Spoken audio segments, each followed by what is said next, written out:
couple months ago, a year or so ago or whatever, it was very in fashion to talk about this forbidden door, right? Sure, and who was coming across this and doing that and whatever.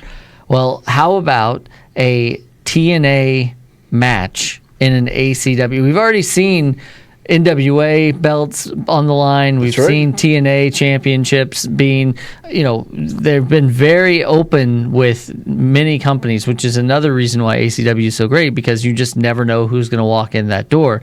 Well, we have two TNA talents that are going to be duking it out at an ACW show. And that's really important, and I think really cool to see, because if you're following along at home, TNA and NXT, TNA and WWE have a pretty good partnership. Sure, yeah. So, again, I hate to say it, but you never know what's going to happen in ACW, and this match should cement that even more. Sure, and with Mike Santana going against Brian Myers, a first-time ever match. I didn't know it was a first-time ever match until Brian Myers, they posted a promo from Brian Myers saying that it was the first time they've ever fought. Wrestling fans, wouldn't you want to be somewhere where it's the first time these two guys are ever fighting? Yep. And not only that, I think, Mike Santana, man, could be walking in there as the TNA champion that night, because the week before is Bound for Glory right over in Massachusetts. And, that's what's cool about talent coming over from TNA or talent coming over from wherever. Being able to utilize other talent, meaning that they can come from one show and go to another on like an ACW stage. We have the possibility to see another TNA champion, first time ever, right after winning it in a local show, man. That's awesome. Yeah.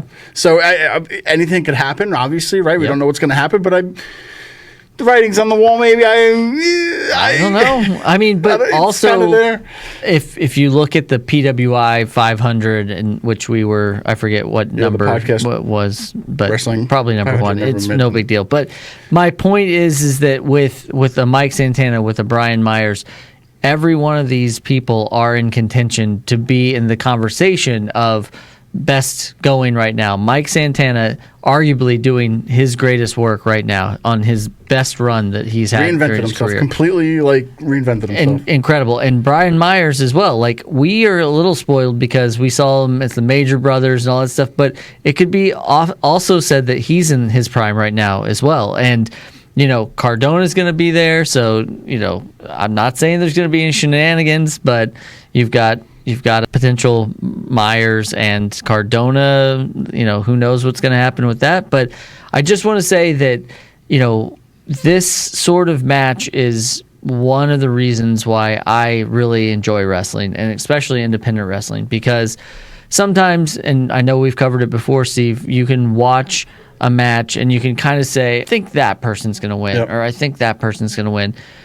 ACW has provided an opportunity for all of us fans to kind of really be able to suspend that disbelief. On any given day, all it takes is 3 seconds to win, and that could be on this night. It could be Santana. It could also be Brian Myers. And normally I would just go out and say, I think it's going to be so and so that's going to win this match. This one, I'm still a little up in the air about who's going to win, because they both have a good amount of experience. Yep. It's the first time, which means a lot to me. If I'm breaking this down and analyzing this, they don't really. They've watched tape probably on each other. Mm-hmm. They've watched some matches. They're familiar with each other. Maybe even been in the same town, same whatever.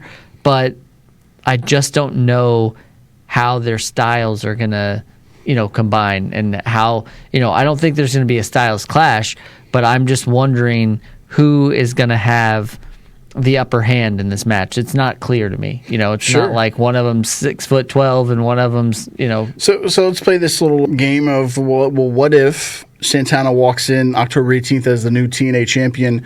Does that kind of, lead to a little bit intimidating for Brian Myers? Because now he's like, not just the Mike Santana match, now he's going against the TNA champion. Yeah.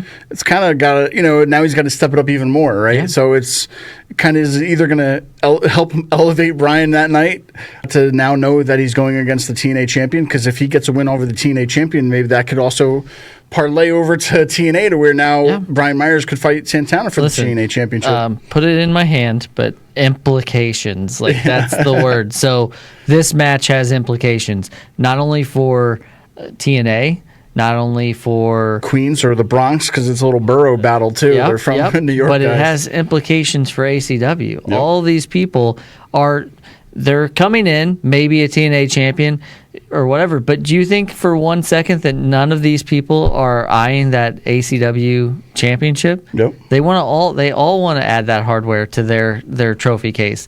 Especially, a Brian Myers who's a big collector of figures and all that stuff. You think he doesn't want one of those for his collection? So I think it's a point of pride. I think everyone there who's coming to these matches at Mischief Night is thinking about their match for that day, but then also looking forward to the next event, which just so happens to be the Poughkeepsie Rumble. And I think that is important to think about in any of these matches is, we saw that match on this night, but what does that mean for my favorite wrestler here in the future? And I think that it can be argued that either one of those guys, again, could be very integral in ACW in 2026. No.